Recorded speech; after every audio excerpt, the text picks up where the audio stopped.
அஸ்ஸலாமு அலைக்கும் வரஹ்மத்துல்லாஹி வபரகாத்துஹு. கண்ணியத்திற்குரிய சகோதர சகோதரிகளே, தமிழ்நாடு தௌஹீத் ஜமாத் என்கின்ற இந்த அமைப்பின் மூலமாக குர்ஆனும் நபிகளாருடைய பொன்மொழிகளும் மட்டுமே இஸ்லாத்தினுடைய அடிப்படை என்பதை மக்களிடத்தில் நாம் பிரச்சாரம் செய்து வருகின்றோம். சத்தியத்தை நாம் பிரச்சாரம் செய்வது போலவே அதற்கு மாற்றமான கருத்துக்களையும் குர்ஆன் சுன்னாவில் சொல்லப்படாத கருத்துக்களையும் மக்கள் மத்தியிலே சிலர் பேசுவதையும் நாம் அறிகின்றோம். கால சூழ்நிலைக்கு ஏற்ப அவர்களின் தவறான வாதங்களுக்கு பதிலளித்து உரிய தெளிவை மக்களுக்கு நாம் ஏற்படுத்துகின்றோம். அதிலே சலப்புகள் என்ற பெயரில் சிலர் மார்க்கத்திற்கு விரோதமான கருத்துக்களை மக்கள் மத்தியிலே பேசி வருகின்றார்கள். சலஃப் என்கின்ற ஒரு பெயரிலே இவர்கள் இயங்கினாலும் இவர்களுக்குள் பல கருத்து வேறுபாடுகள் உண்டு, பல முரண்பாடுகள் உண்டு.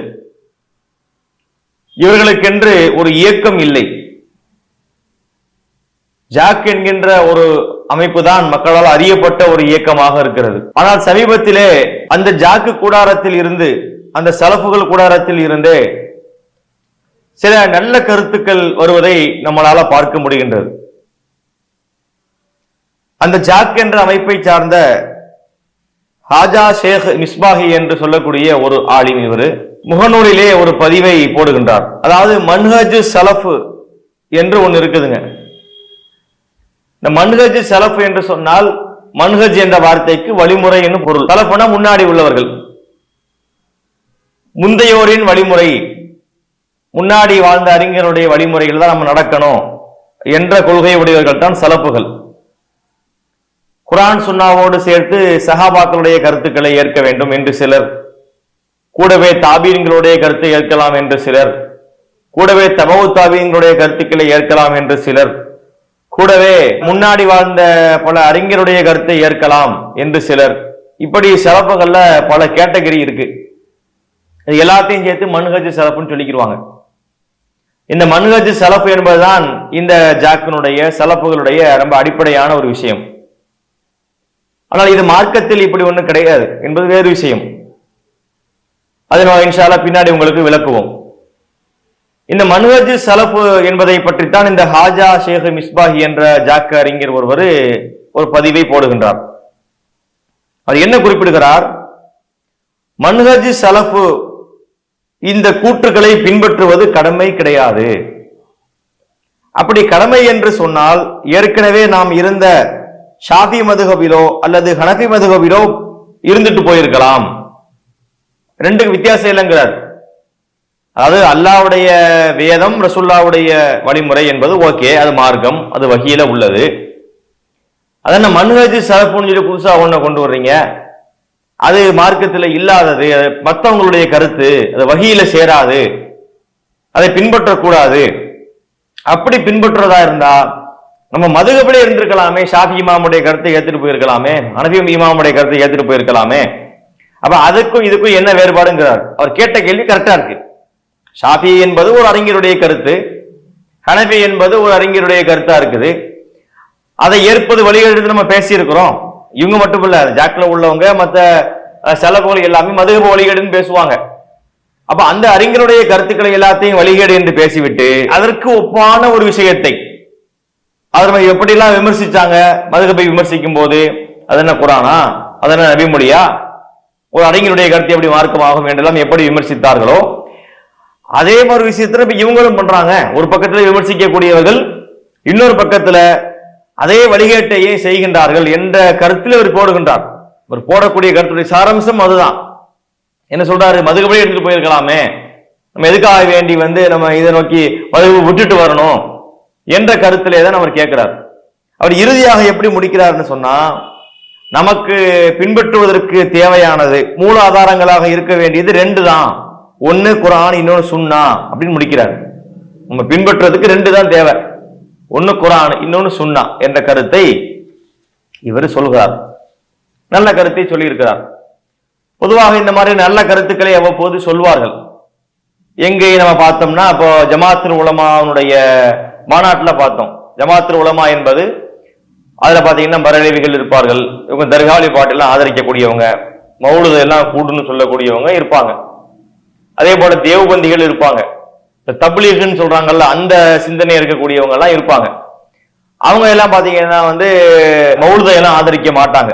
ஆனா எல்லாம் ஒன்னா சேர்ந்து ஜமாத்துல் உலமான்னு வச்சுக்கிடுவாங்க. அவங்களுக்கு மத்தியில கருத்துப்பாடு இருக்குன்னு வைங்களேன்.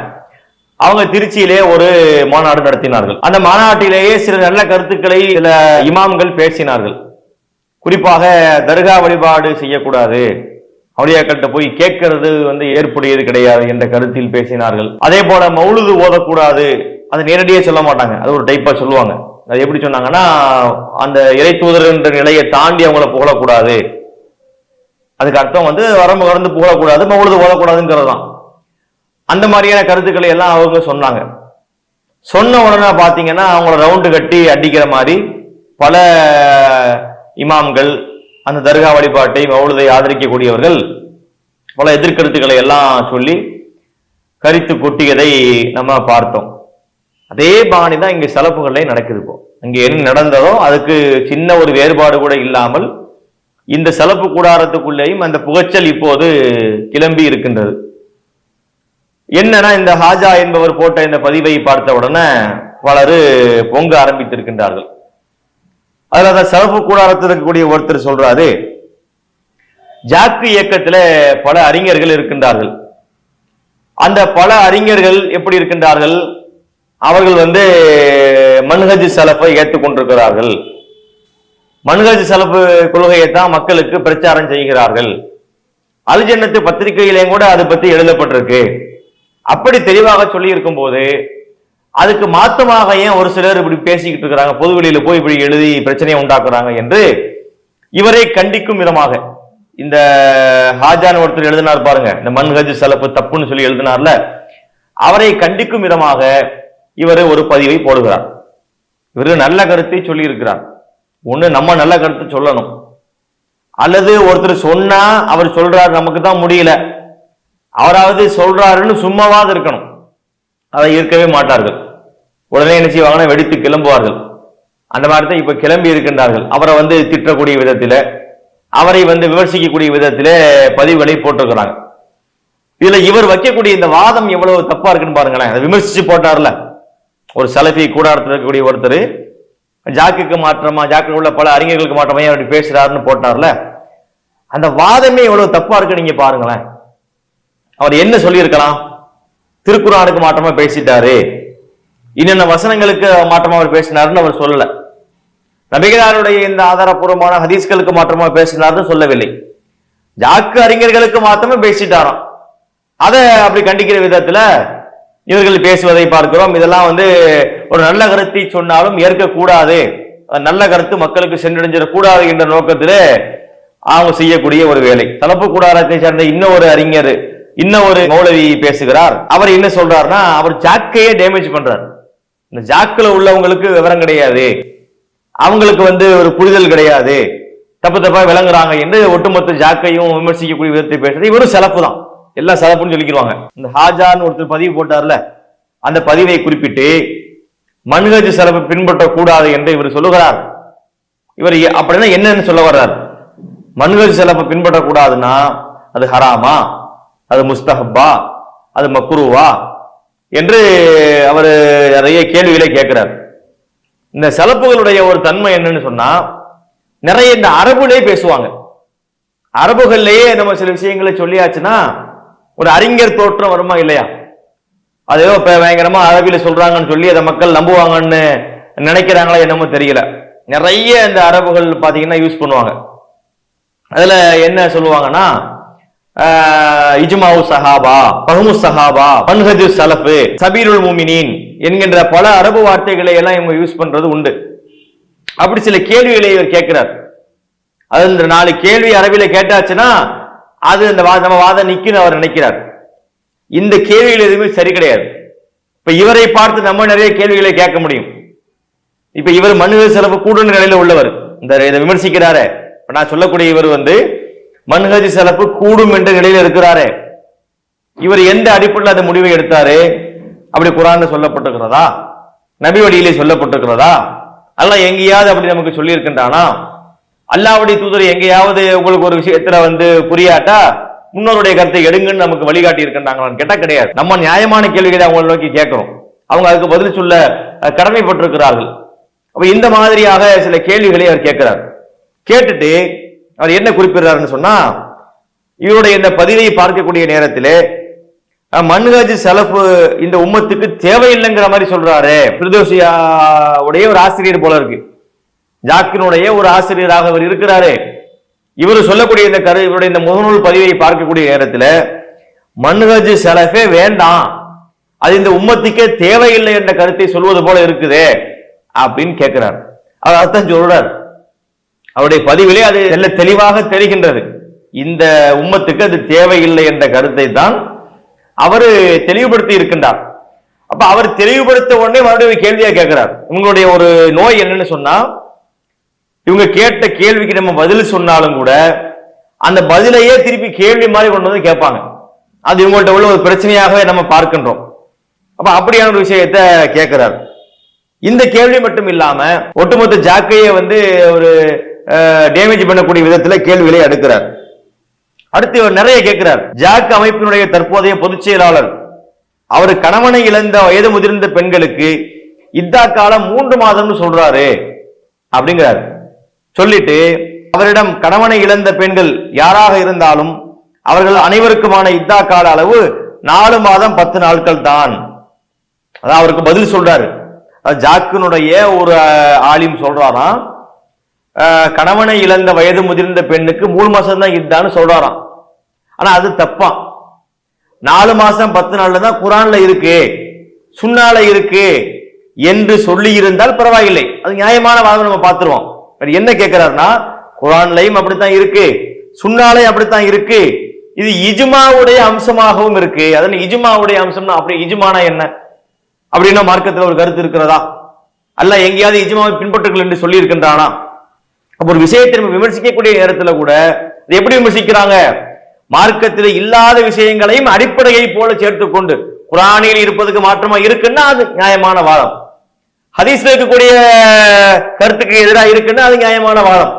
அதுல இஜ்மாவுக்கு எதிராக இருக்குன்னு ஏன் இப்படி சொல்றாரு அப்படின்னா, இஜ்மா என்பதை இவங்க அடிப்படையா வச்சிருக்கிறாங்க என்பதை நம்ம பார்க்க முடிகின்றது. இது போல பல விஷயத்தை அவர் விமர்சித்து எழுதியிருக்கிறார். நிறைய கருத்துக்களை விமர்சனம் பண்ணி எழுதி இருப்பதை பார்க்கிறோம். அடுத்த ஒரு விஷயத்தை பாருங்களேன். இவர் என்ன சொல்லுகிறார்? ஜாக்கினுடைய அமீர் ஷேக் அப்துல் காதிர் மதனி அவர்கள் தற்கொலை செய்யறவங்களுக்கு நிரந்தர நரகம் என்று சொல்லுகிறார்.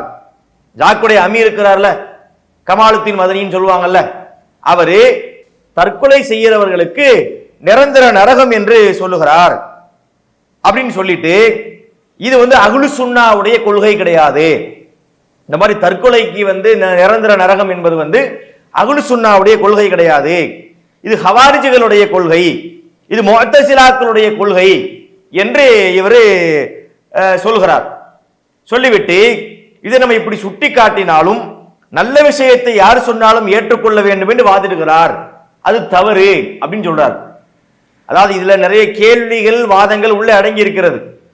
இவங்க என்ன கேள்வி கேட்கிறாங்க, அதுக்கு என்ன பதில் என்பதை நம்ம ரெண்டாவது பார்த்துக்கிறோம். இதுல கவனிக்க வேண்டிய விஷயம் என்னவென்றால், இந்த 2 பேருமே மன்ஹஜ் ஸலஃப்ல உள்ளவங்க தான். இந்த பதிவை போட்டிருக்கக்கூடிய ஹசன் அலி உமர் இருக்கிறாரே, அவர் யாரு?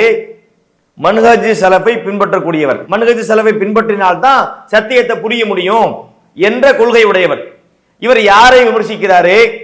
கமாலுத்தீன் மதனியை விமர்சிக்கிறார். தற்கொலை செய்கிறவங்களுக்கு நிரந்தர நரகம் என்கிற விஷயத்துல கமாலுத்தீன் மதனியை விமர்சிக்கிறார். அவர் தப்பா முடிவெடுக்கிறாரு. அஹ்லு சுன்னாவுடைய அடிப்படையில் அவர் முடிவெடுக்கவில்லை. அவர் எடுத்த முடிவு ஹவாரிஜிகளுடைய முடிவுக்கு நெருக்கமாக இருக்குது, முஅத்தஸிலாக்களுடைய முடிவுக்கு நெருக்கமாக இருக்கிறது என்று இவர் குற்றஞ்சாட்டுறா இல்லையா? முதல்ல இந்த பார்வையே தவறான பார்வை.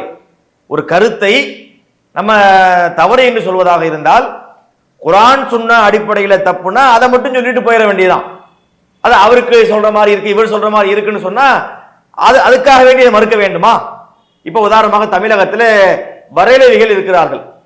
பரேலவிகள் என்பவர்கள் தர்காவை ஆதரிக்கக்கூடியவர்கள், மௌலுதை ஆதரிக்கக்கூடியவர்கள், கூட்டு துஆக்களை ஆதரிக்கக்கூடியவங்க, இன்னும் பல விஷயங்களை ஆதரிக்கிறாங்க. அதையெல்லாம் இவங்க மறுப்பாங்க. இந்த சலஃபு குரூப்பில் இருக்கக்கூடிய அனைவருமே தர்கா வழிபாட்டையும் மௌலுதையும் கூட்டு துஆக்களையும் எதிர்க்கக்கூடியவங்க தான். இப்ப இந்த வேலையை செய்யக்கூடிய பரலவிகள் சொல்லக்கூடிய அனைத்துமே நம்ம மறுக்கணுமா? ஒரு நாளைக்கு 5 கால தொழுகை இருக்குன்னு பரலவிகள் சொல்றாங்க, அதை நம்ம மறுக்கணுமா? ஒரு வருஷத்துல வந்து ரமலான்ல நோன்பு நோக்க வேண்டும் என்று பரலவிகள் சொல்றாங்க, அதை நம்ம மறுக்கணுமா?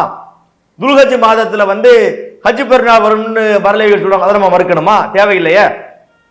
அவர்கள் வழிகட்ட கொள்கையில இருந்தாலும் அவங்க சொல்லக்கூடிய அனைத்தையும் மறுக்க வேண்டிய அவசியம் இல்லை. ஒரு கருத்தை ஏற்பதா மறுப்பதா என்று நம்ம எப்படி பார்ப்போம்?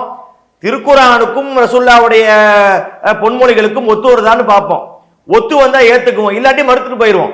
அதை விட்டு இது மாதிரியான வாதங்களை சொல்வது தவறு என்பது ஒரு அடிப்படை. இன்னொரு அடிப்படை நீங்கள் என்ன கவனிக்க வேண்டும் என்றால், இந்த சலப்புகளுக்கு மத்தியிலே எத்தனை விதமான முரண்பாடு. இவர்கள் என்ன சொன்னார்கள்? மன்ஹஜ் சலப்பை பின்பற்றவில்லை என்றால் சமுதாயத்தில் முரண்பாடு தோன்றும் என்று சொன்னார்களே. இந்த 2 பேரும் மன்ஹஜ் சலப்பில் உள்ளவங்க தானே. இந்த கேள்வி கேட்கக்கூடியவரும் மன்ஹஜ் சலப்பை சார்ந்தவர் தான், அந்த கூடரத்தை சார்ந்தவர் தான். யாரை பார்த்து கேள்வி கேட்கிறார்? யாரை நோக்கி வந்து இவர் குறைபிடிக்கிறார்? கமாலுத்தீன் மதனியை பார்த்து. அவர் மன்ஹஜ் சலப்பை சார்ந்தவர் இல்லையா? அப்ப என்ன ஆச்சு? உங்களுடைய மன்ஹஜ் சலப்பு எங்க உங்களுக்கு ஏன் வழிகாட்டவில்லை? ஏன் உங்களுடைய மன்ஹஜ் சலப்பு அவருக்கு ஒரு வழியும் உங்களுக்கு ஒரு வழியும் காட்டுகிறது? அப்போ தெளிவாக புரிகிறது, மன்ஹஜ் சலஃபில நேர்வழி இல்லை, அதுல சத்தியம் இல்லை, அதை பின்பற்றினால் நம்ம ஒத்த கருத்துக்கு வர முடியாது என்பதை அது தெளிவாக நமக்கு படம் பிடித்து காட்டுகிறது. இது ஒரு கேள்விங்க. அடுத்து பாருங்க, இவர் கேட்கக்கூடிய இன்னொரு கேள்வி, ஜாக் அமைப்பை பார்த்து கேட்கக்கூடிய கேள்வி. ஜாக் அமைப்பினுடைய தற்போதைய பொதுச் செயலாளர் அவர் என்ன சொல்கிறார்? கணவனை இழந்த வயது முதிர்ந்த பெண்ணுக்கு இத்தா காலம் 3 மாதம் தான் என்று சொல்லுகிறார். ஜாக்கினுடைய பொதுச் செயலாளர் ஒருத்தர் இருக்காராம், அவர் என்ன சொல்றாராம்? கணவனை இழந்த பெண்கள், அதுல வயோதிக பெண்கள், தள்ளாத வயது பெண்களாக இருந்தால் அவங்களுக்கு 3 மாதம் தான் இத்தா காலம் என்று சொல்லுகிறார். ஆனா குர்ஆன்ல எப்படி இருக்கிறது? அர்பஅத் அஷ்ஹுரின் வ அஷரா, 4 மாதங்களும் 10 நாட்களும் என்றுதானே திருக்குர்ஆன்ல இருக்கு. அந்த குர்ஆனுக்கு மாற்றமாக இவர் பேசுகிறார், சுன்னாவுக்கு மாற்றமாக பேசுகிறார் என்பதோடு நிறுத்தி கொள்ளாமல் இதுதான் இஜ்மாவான அம்சம் என்பதை ஒன்று சேர்க்கிறார். அதாவது குர்ஆன் ஹதீஸ் என்பதோடு நிறுத்தி கொண்டால் அது போதுமானது, அதை நம்ம விமர்சிச்சிருக்க மாட்டோம். அவர் சொன்னது தப்பு தான் என்பது வேறு விஷயம். 3 மாசங்கிறது இல்ல, 4 மாசம் 10 நாள் என்றுதான் மார்க்கத்தில் இருக்கிறது. ஆனா இவர் அதை விமர்சிக்கும் போது அது குர்ஆனுக்கு எதிராக இருக்கு, ஹதீஸுக்கு எதிராக இருக்கு என்போடு நிறுத்தி கொள்ளாமல் இஜ்மாவான அம்சத்திற்கும் மாற்றமாக இருக்கிறது என்ற கருத்தை இவர் முன்வைக்கிறார். இந்த இஜ்மா என்பது மார்க்கத்தில் இல்லை என்பது வேறு விஷயம். நாம் என்ன கேட்கிறோம்? மன்ஹஜ் சலப்பு தானே. ஜாக்குடைய பொதுச் செயலாளர் மன்ஹஜ் சலப்பை ஏற்றிருக்கிறாரா மறுக்கிறாரா? ஜாக்குடைய பொதுச் செயலாளர் இந்த மன்ஹஜ் சலப்பு என்கின்ற கொள்கைக்கு உடன்பட்டவர் தானே. அப்பயே உங்களுக்குள்ள முரண்பாடு, இதை நீங்கள் சிந்திக்க வேண்டும். அப்ப இந்த சலப்புகள் என்பவர்கள் ஒரு பொய்யான மாயையை உண்டாக்குகிறார்கள். மன்ஹஜ் சலஃப் என்ற கொள்கையை நோக்கி நாம் சென்றால் உலகமே ஒத்த கருத்துக்கு வந்துவிடும், நமக்கு மத்தியில எந்த விதமான கருத்து வேறுபாடுகளும் வராது என்பது போன்றுதான அதை அவர்கள் வந்து தூக்கி பிடித்து பேசுகிறார்கள். அதை பேசக்கூடியவங்களே இத்தனை விதமான முரண்பாடு இருக்கிறது என்பதை நாம் சிந்திக்க கடமைப்பட்டிருக்கிறோம். இது நீங்கள் கவனத்தில் கொள்ள வேண்டும். அடுத்து பாருங்கள், அதே ஜாக் அமைப்பினுடைய அமீராக இருக்கக்கூடிய கமாலுத்தீன் மதனி என்பவரை பார்த்து இவர் இன்னொரு கேள்வி கேட்கிறார். என்ன சொல்கிறார்? ஜாக் அமைப்பில் உள்ள ஒரு ஆலிம் சூனியத்திற்கு உண்மையிலேயே தாக்கம் இருந்தால் எனக்கு எதிராக செய்து காட்டுங்கள் என்று கேட்கிறார். ஜாக் அமைப்பில் மூத்த அறிஞர்களும் ஆலிம்களின் நிலையே இதுதான் என்றால் பாமர மக்களின் நிலை என்னவென்று சொல்லுவது என்று கேட்கிறார். உண்மையிலே ஜாக் அமைப்பில் உள்ள ஆலிம்களில் பலருக்கு மன்ஹஜ் சலஃபை பற்றிய முறையான விளக்கம் தெரியவில்லை. வந்தாச்சா? மன்ஹஜ் சலஃப் தான் வெற்றி, அதுதான் புரிந்து கொள்ள முடியும், நம்மால் மார்க்கத்தை விளங்க முடியாது, ஃபஹ்மு ஸஹாபா அப்படிலாம் சொன்னாங்களே, அவங்களுடைய நிலையை பார்க்கின்றோம். 2 பேரும் மன்ஹஜ் சலஃபை பின்பற்றுறாங்க, 2 பேரும் மன்ஹஜ் சலஃப் அடிப்படையில் தான் இருக்கிறாங்க. ஆனா இன்னொருத்தரை பார்த்து சொல்றாரு அவங்களுக்கு ஒண்ணுமே தெரியல, ஒரு விஷயத்துல முடிவெடுக்க முடியல, சூனிய விஷயத்துல மாறுபட்ட கருத்து இருப்பதை பார்க்கிறோம். இவருடைய சூனிய நிலைப்பாடு வேறாக இருக்கிறது. அவர் என்ன சொல்றாரு? ஜாக்கில் உள்ள ஒரு ஆலிமு சூனியத்துக்கெல்லாம் ஆற்றல் கிடையாது, எனக்கு வச்சு காட்டுங்க பார்க்கலாம் என்று அவர் சவால் விடுக்கிறார். இப்படி ஒரு ஆலிம் கேட்கலாமா? இப்படி ஒரு விஷயத்தை வந்து ஒரு ஆலிம் பேச முடியுமா என்று அவரை விமர்சிக்கிறார். இப்படி ஏராளமான விஷயங்களிலே இவர்களுக்கு மத்தியிலே மாற்று கருத்துக்களும் முரண்பாடுகளும் பார்க்கின்றோம். இப்ப நம்ம என்ன சொல்ல வர்றோம் அப்படின்னு சொன்னா, இந்த மன்ஹஜ் ஸலஃப்னு இவங்க சொல்றாங்கல்ல, மன்ஹஜ் ஸலஃப்னு சொன்னா அந்த முன்னோர்களுடைய வழிமுறை, இப்படி ஒண்ணு மார்க்கத்துல கிடையாதுங்க. இஸ்லாமிய மார்க்கம் என்பது ரொம்ப தெளிவாக உலகத்திற்கு சத்தியத்தை சொல்லக்கூடிய மார்க்கம். அது நமக்கு சொல்லக்கூடிய தெளிவு என்பது என்ன? வஹியைத்தான் பின்பற்ற வேண்டும். இந்த மார்க்கத்துக்கு சொந்தக்காரன் அல்லாஹ் தானே. அலா லில்லாஹி தீனுல் ஹாலிஸ், இந்த தூய இஸ்லாமிய மார்க்கம் அல்லாஹ்விற்கு சொந்தமானது என்று மிக தெளிவாக இறைவன் சொல்லி இருக்கின்றான். இந்த மார்க்கத்தில் ஒரு சட்டம் இயற்றுவதாக இருந்தால் அந்த அதிகாரம் அல்லாஹ்வுக்கு மாத்திரமே இருக்கின்றது. அந்த அல்லாஹ் என்ன நமக்கு சொல்லுகிறான்? நீங்க முதல் மனிதருக்கு நீங்க பார்க்கலாம், ஆதம் அலைஹிஸ்ஸலாம் அவங்களுடைய வாழ்க்கையிலிருந்து நீங்க பார்க்கலாம். ஆதம் அலைஹிஸ்ஸலாம் அவர்கள் யாரு? கல்வியிலே சிறந்தவர், அறிவில் சிறந்தவர். அல்லாஹ் அவருக்கு பலவற்றை கற்றுக் கொடுத்தான். அல்லம ஆதமல் அஸ்மா குல்லஹா, ஆதமுக்கு அனைத்து பொருளுடைய பெயர்களையும் அல்லாஹ் கற்றுக் கொடுத்தான். திருமுறை குர்ஆன்ல சொல்லப்பட்டிருக்கா? அந்த ஆதம் அலைஹிஸ்ஸலாம் அவர்களை அல்லாஹ் என்ன செய்கின்றான்? சொர்க்கத்தில் இருந்து வெளியேற்றுகின்றான், பூமிக்கு அனுப்பி வைக்கின்றான். அந்த நேரத்திலே அவர்களை பார்த்து அல்லாஹ் சொல்லக்கூடிய வார்த்தை என்ன? இபிது மின்ஹா ஜமீஆ, நீங்கள் அனைவரும் இங்கிருந்து வெளியேறி விடுங்கள். ஃபஇம்மா யஅத்தியன்னக்கும் மின்னி ஹுதன், என்னிடத்திலிருந்து உங்களுக்கு நேர்வழி வரும். என்ன சொல்லவில்லை இறைவன்? ஆதமே, நீங்க ஒரு அறிவாளி, நான் உங்களுக்கு அனைத்தையும் சொல்லிக் கொடுத்திருக்கிறேன், நீங்கள் மலக்குமாறையே நீங்க வென்றவராக இருக்கிறீர், எனவே நீங்க என்ன செஞ்சுக்க, நீங்களாக ஒரு காரியத்தை முடிவு பண்ணி கொள்ளுங்கள் என்று அல்லாஹ் சொல்லவில்லை. நான் தான் நேர்வழி காட்டுவேன், என்னிட்ட இருந்துதான் உங்களுக்கு செய்தி வரும் என்று அவருக்கு இறைவன் போதிப்பதை நம்ம பார்க்கின்றோம். இது நீங்க கவனத்தில் கொள்ள வேண்டும். அதே போன்று மார்க்கத்தில் மற்றவர்களுக்கு எந்த சட்டம் இயற்றக்கூடிய அதிகாரம் இல்லை என்பதை பல இடங்களில் அல்லாஹ் நமக்கு உணர்த்தி காட்டுகின்றான். நீங்கள் திருமுறை குர்ஆனை படிச்சீங்கன்னா அதுல வரக்கூடிய வசனம் தான் அத்தியாயம் 10ல வரக்கூடிய 15வது வசனம். அதுல என்ன சொல்லப்படுகிறது? நபிகளாருடைய காலத்திலே இந்த மார்க்கத்தை ஏற்க மறுத்தவர்கள், மறுமை நாளை நம்பாத மக்கள், அவர்கள் அல்லாஹ்வுடைய தூதர்கிட்ட என்ன கேட்டார்கள்? ரசூலுல்லாஹ்ட்ட என்ன கேட்டாங்க? அவங்க யதீபி குர்ஆனின் கைரி ஹாதா, முகமதே நீங்கள் இந்த குர்ஆன் அல்லாத வேறு ஒரு குர்ஆனை கொண்டு வாருங்கள், அவ் பத்தில்ஹு, அல்லது எதையாவது நீங்கள் மாற்றுங்கள், இந்த குர்ஆனை நாங்கள் ஏத்துக்க மாட்டோம், நீங்க வேற கொண்டு வாங்க என்று ரசூலுல்லாஹ்விடத்திலே சொன்னார்கள். அப்போது இறைவன் அவர்களுக்கு பதிலளிக்க சொல்லுகிறான், ரசூலுல்லாஹ்வை பதிலளிக்க சொல்றான். அந்த பதில் எப்படி இருக்க வேண்டும் அதை அல்லாஹ்வே ரசூலுல்லாஹ்வுக்கு சொல்லிக் கொடுக்குறான். அதில் நமக்கு ஒரு பெரிய பாடம் இருக்கிறது. என்ன சொல்லுகிறான்? அதாவது இதுல எதையும் சுயமாக மாற்றக்கூடிய அதிகாரம் எனக்கு கிடையாது, நான் எதை இதுல மாற்ற முடியாது. இன் அத்தபிவு இல்லாமா யூஹா இலைய, நான் பின்பற்றுவதே எனக்கு வஹியாக அறிவிக்கப்பட்டதுதான், எனக்கு வஹியாக அறிவிக்கப்பட்டதைத்தான் நான் பின்பற்றுகிறேன் என்று நபியை நீங்க சொல்லுங்கிறான். அதாவது நபிகள் நாயகம் ஸல்லல்லாஹு அலைஹி வஸல்லம் அவர்கள் எதை மார்க்கமாக பின்பற்ற வேண்டும் என்பதை அவர்கள் முடிவு செய்ய முடியாது, அவர்களாக எதையும் உண்டாக்கி கொள்ள முடியாது. அல்லாஹ்வின் புறத்தில் இருந்து எது அவர்களுக்கு இறை செய்தியாக அறிவிக்கப்படுகிறதோ அதைத்தான் அவர்கள் பின்பற்ற வேண்டும் என்கின்ற கருத்தை தெல்ல தெளிவாக இறைவன் இந்த வசனத்திலே நமக்கு சொல்லி காட்டுகிறான். இதை நீங்கள் கவனத்திலே கொள்ள வேண்டும். இன்னொரு வசனத்தை பாருங்கள், சூரத்துல் ஹாக்கா என்ற அத்தியாயத்தில் இடம்பெற்ற வசனம். அது அல்லாஹ் என்ன சொல்கிறான்? வலவ் தகவ்வல அலைனா பாதல் அகாவில், ரசூலுல்லாஹ் பத்தி அல்லாஹ் சொல்றான், இவர் நம்ம சொல்லாத சில கூற்றுக்களை இவராக ஒரு கருத்தை மக்கள்கிட்ட சொல்றாரு என்று சொன்னால் நம்ம என்ன செய்வோம்? அகதுனா மின்ஹு பில் யமீன், அவரை வலக்கரத்தால் பிடிப்போம்.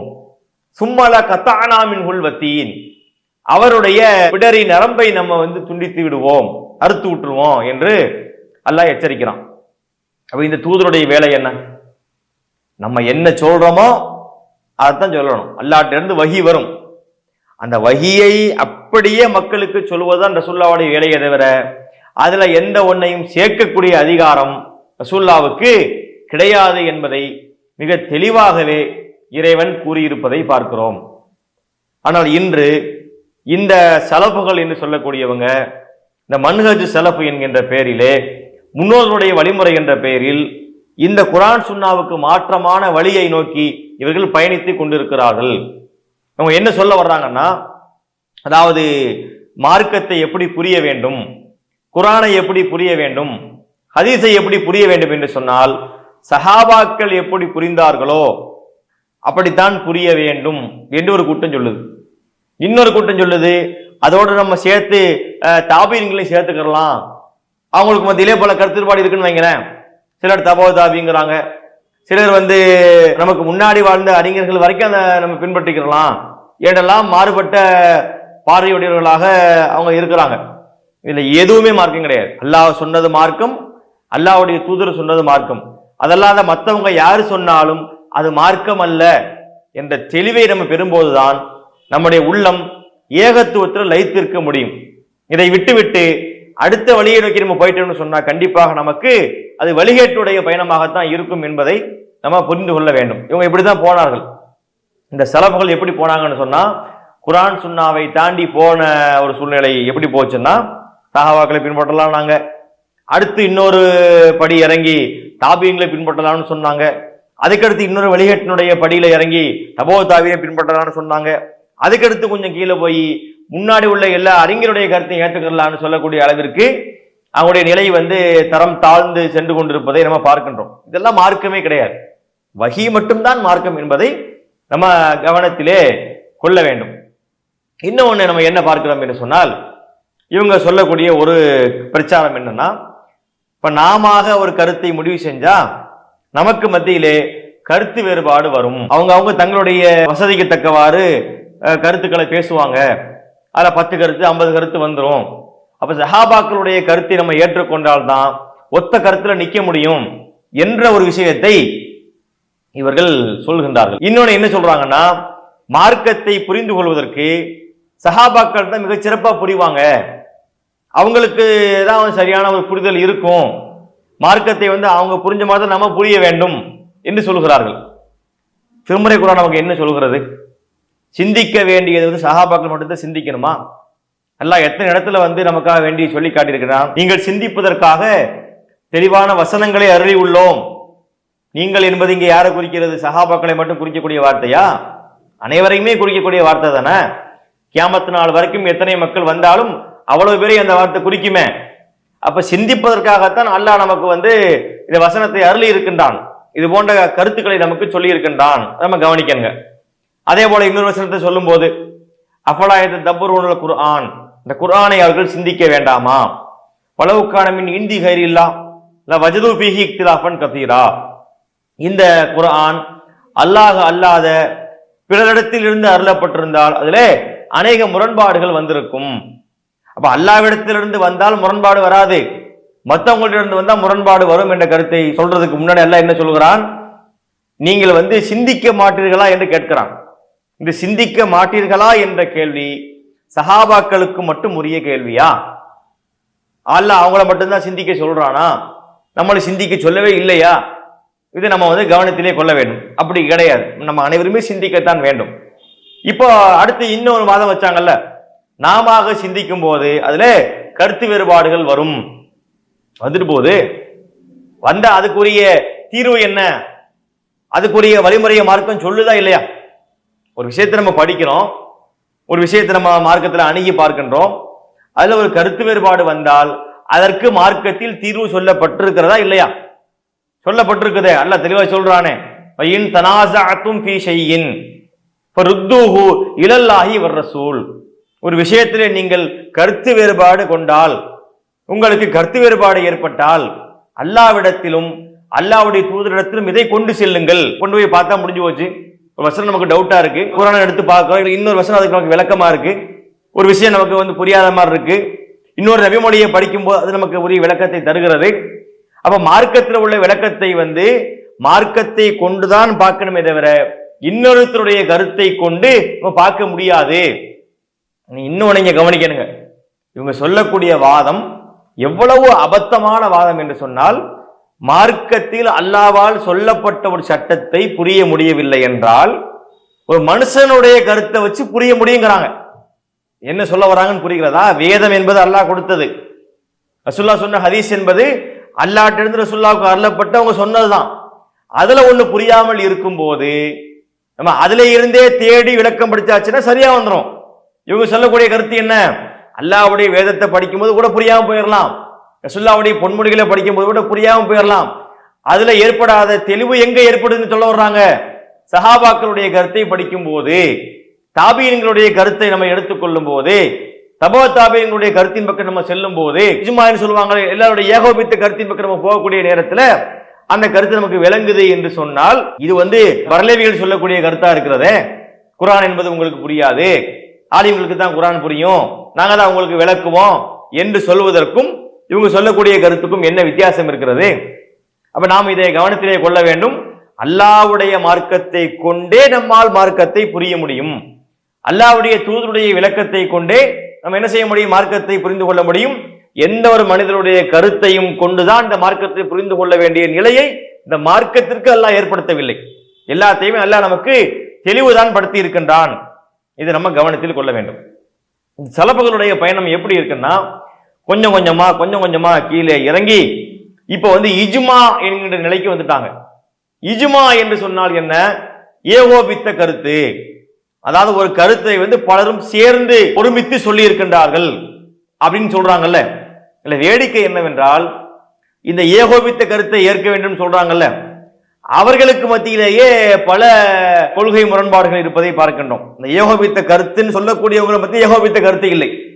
எதை நம்ம இஜ்மா என்று ஏற்பது என்பதுல சஹாபாக்கள் சொன்ன இஜ்மாவை ஏற்கலாம் என்று ஒரு கூட்டம், இல்லை தாபீன்கள் சொல்லக்கூடிய இஜ்மா வரைக்கும் ஏற்கலாம் என்று ஒரு கூட்டம், தபோ தாபீன்கள் இஜ்மாவை ஏற்கலாம் என்று ஒரு கூட்டம். இன்னொன்னு பாத்தீங்கன்னா, ஒட்டுமொத்த நமக்கு முன்னாடி வாழ்ந்த அத்தனை மக்களுடைய ஏகோபித்த கருத்தையும் ஏற்கலாம். இதெல்லாம் மார்க்கமா? ஏன் இந்த குழப்பங்கள் வருது? குர்ஆன் சுன்னான் என்னாச்சுன்னா இந்த குழப்பங்கள் வருமா? அதை விட்டு அடுத்த படிக்கு போனதுனால தானே இவ்வளவு விஷயங்கள் அவர்களுக்கு மத்தியிலே முரண்பட்டு இருக்கக்கூடிய காட்சிகளை நம்ம பார்க்க வேண்டி இருக்கிறது. எல்லாம் நம்ம கவனத்திலே கொள்ள வேண்டும், சிந்திக்க வேண்டும். இப்ப மார்க்கத்துல இது மாதிரி இந்த இஜ்மாவுக்கு எல்லாம் வேலையே கிடையாது. இதை நீங்க கவனிக்கணும். இன்னொன்னு நம்ம என்ன பார்க்கிறோம்னா, இவர்கள் யாருடைய இஜ்மாவை ஏற்க வேண்டும் என்று சொல்கிறார்களோ, ஒரு அறிஞரை சொல்லி இந்த காலத்தில் வாழ்ந்த மக்களுடைய இஜ்மாவை ஏற்க வேண்டும் என்று சொன்னால், அந்த மக்களே முரண்பட்ட பல விஷயங்கள் இருக்கிறத அவங்களுக்கு முன்னாடி வாழ்ந்த மக்களுக்கு மாற்றமாகத்தான் இந்த இஜ்மாவை எடுக்கிறாங்க. ஒரு குறிப்பிட்ட காலகட்டத்தில் வாழ்ந்த மக்களுடைய இஜ்மாவை ஏற்க வேண்டும் என்றால், அதுக்கு முந்தைய காலத்திலே வேறு விஷயம் மார்க்கமாக இருந்திருக்கிறது. அந்த இஜ்மாவுக்கு மாற்றமாகத்தான் இந்த முடிவை அவங்க எடுத்திருப்பாங்க. அப்படியான விஷயங்கள்லாம் இருக்கிறது. ஒரே அறிஞருடைய கருத்துல கூட கதீமு ஜதீதும்பாங்க. கதீமுனா பழசு, ஜதீதுனா புதுசு. அப்படியாக கூட அவங்களுடைய கருத்துக்களிலே முரண்பட்ட முன்னுக்கு பின் காலத்து சட்டங்கள் எல்லாம் மாற்றி புரிந்ததில் நம்ம வரலாறுகள்ல பார்க்கின்றோம். புத்தகங்கள் வாயிலாக கூட நம்ம தெரிந்து கொள்ள முடிகின்றது. அப்ப இந்த விஷயத்துக்கெல்லாம் மார்க்கத்துல அனுமதி கிடையாதுங்க. வஹியை பின்பற்றுவதில் மட்டும்தான் நமக்கு வெற்றி இருக்கின்றது. இந்த குழப்பங்கள் நமக்கு தேவையே இல்லை. அவர் என்ன சொன்னார், இவர் சொன்னார், யாருடைய கருத்து மார்க்கம் அல்ல. நானே ஒரு கருத்தை சொன்னாலும் அதை நீங்கள் மார்க்கமாக எடுத்துக்கொள்ள தேவையில்லை. ஆதாரத்தோடு சொல்லும் போது நீங்க அதை பார்த்து ஏற்றுக்கொள்ள வேண்டியதானே தவிர, நான் சொல்லக்கூடிய கருத்து அது மார்க்கமாக ஆக முடியாது. எந்த மனுஷனுடைய கருத்தும் மார்க்கமாக ஆக முடியாது. ஏன்னு சொன்னா, வஹி தொடர்பு என்பது அல்லாஹ் இறை தூதருக்கு மட்டுமே வழங்கி இருக்கின்றான். வஹி என்பது ரசூலுல்லாஹ்வுக்கு மட்டும்தான் அருளப்பட்டது. எந்த சஹாபிக்கு கூட அருளப்படல. அபூபக்கர் சித்திக் ரலியல்லாஹு அன்ஹு மிகச்சிறந்த நபித்தோழர் தான். உமர் ரலியல்லாஹு அன்ஹு நீங்க சொல்லலாம், உஸ்மான் அவர்கள், அலி அவர்கள், தல்ஹா அவர்கள், சுபைர் அவர்கள், எந்த சஹாபியாக இருந்தாலும் சரி, அவர்களுக்கு வஹி அறிவிக்கப்படவில்லை. அவங்க இறை தூதர் கிடையாது. அவங்க சொல்லக்கூடிய எந்த கருத்தும் மார்க்கத்தினுடைய ஒரு அம்சமாக எடுத்துக்கொள்ளப்பட வேண்டியது இல்லை என்பதிலே நாம் தெளிவாக இருந்து விட்டால் நம்ம சத்தியத்திலே பயணிக்க முடியும். அதை தாண்டி முன்னோருடைய வழி, அவுலியாக்களுடைய வழி, எப்படி அந்த வரலாறுகள் வழிகட்டு போனார்களோ அதே பாணியிலே தான் இன்னைக்கு சலபுகளுடைய பிரச்சார பயணமும் அவங்களுடைய மார்க்க பயணமும் அமைந்திருப்பதை பார்க்கின்றோம். இந்த சலபிகள் உள்ள சிலர்களும் கூட இன்னைக்கு நல்ல கருத்துக்கள் பேசுறாங்க. அப்ப அவங்க எல்லாம் நேர்வழிக்கு வரன்றக்காக நாங்க அந்த மாதிரி விஷயத்தை பேச வேண்டியிருக்கிறது. இந்த சலப்புகளுக்கு பின்னாடி பல மக்கள் அந்த கருத்தை உண்மை என்று நினைத்துக் கொண்டு, அது சரியான பாதையோ என்று நினைத்துக் கொண்டு பயணிக்கின்றார்கள். அப்ப அந்த மக்களை சரியான வழியிலே அழைத்து நேர்வழிப்படுத்த வேண்டிய ஒரு பொறுப்பு இருக்கிறதுனாலதான் இந்த மாதிரி விஷயங்களை நாங்கள் முன்வைக்கின்றோம். நாங்கள் தெளிவாக சொல்லுகிறோம், வஹியை பின்பற்றுவதில் மட்டும்தான் நேர்வழி இருக்கிறது. அதை தாண்டி வேறு எந்த நிலைக்கு சென்றாலும் அது ஏதோ ஒரு விதத்திலே வழிகேடாகத்தான் அமையும் என்பதை அறுதியிட்டு சொல்லி, திருக்குர்ஆனுடைய வசனங்களுடைய அடிப்படையிலும் ரசூலுல்லாஹ்வுடைய பொன்மொழிகள் அடிப்படையிலும் நாங்கள் இதை நிறுவி இருக்கின்றோம். எனவே இந்த அடிப்படையை புரிந்து கொண்டு இந்த சலப்பு கொள்கையை விட்டு வெளியேறி இந்த ஏகத்துவ கொள்கையின் பக்கம் மக்கள் வர வேண்டும் என்ற அன்பான அழைப்போடு என்னுடைய இந்த சிறிய உரையை முடித்துக் கொள்கின்றேன். அஸ்ஸலாமு அலைக்கும் வரஹ்மத்துல்லாஹி வபரகாத்துஹு. இஸ்லாம் மற்றும் சமுதாய செய்திகளை அறிந்து கொள்ள தமிழ்நாடு தௌஹீத் ஜமாஅத் யூடியூப் பக்கத்தை உடனடியாக சப்ஸ்கிரைப் செய்து கொள்ளுங்கள். மேலும் பெல் பட்டனையும் கிளிக் செய்து கொள்ளுங்கள்.